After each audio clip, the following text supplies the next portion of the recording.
Day 54, Seattle. So for the longest time, I was undecided if I'm going to see Seattle or not.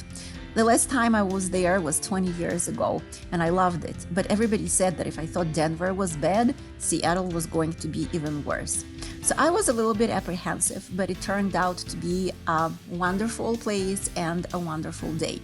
My first stop of the day was the legendary Pike Market, where I just walked around enjoying the scenes, and I visited the famous Gum Wall, and also the first ever Starbucks that opened there sometime in the 70s. But I didn't get to drink coffee there because there was a line of about half an hour long to get in there and get a cup of coffee at that famous Starbucks. Then I walked around the city, and yeah, it had a little bit of homeless in the encampment in a square in the middle of town, but okay, so what? Could have been worse. There is also a very funky monument to the proletariat. Well, it's Seattle, so it figures. And then the next thing I did was take a ferry across the harbor to Bainbridge Island. I was debating whether to take like a tour of the harbor, but the ticket for the tour is $50 plus minus, and the round trip ticket on a ferry is about $2.50. So there wasn't really anything to talk about there.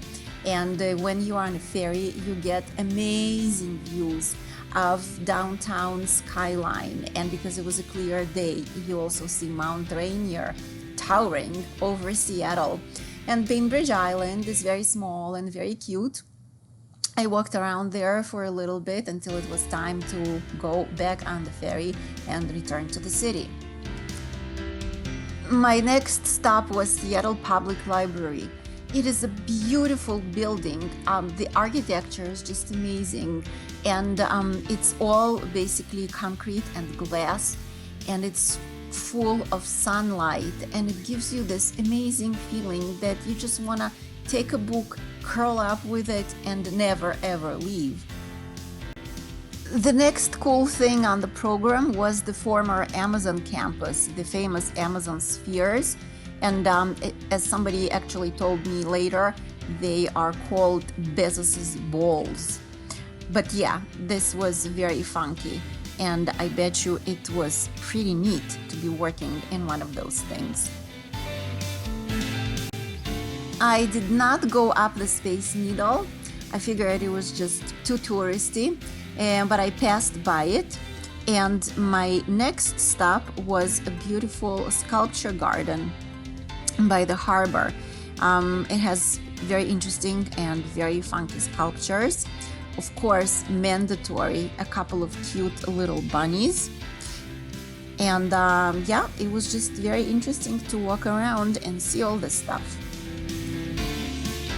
And the last point on the program was to see the sunset from beautiful Kerry Park.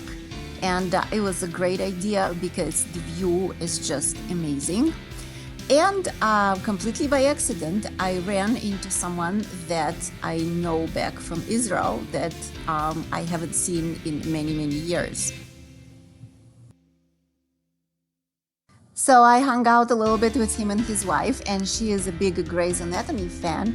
So she showed me the house that was Meredith's house in the series.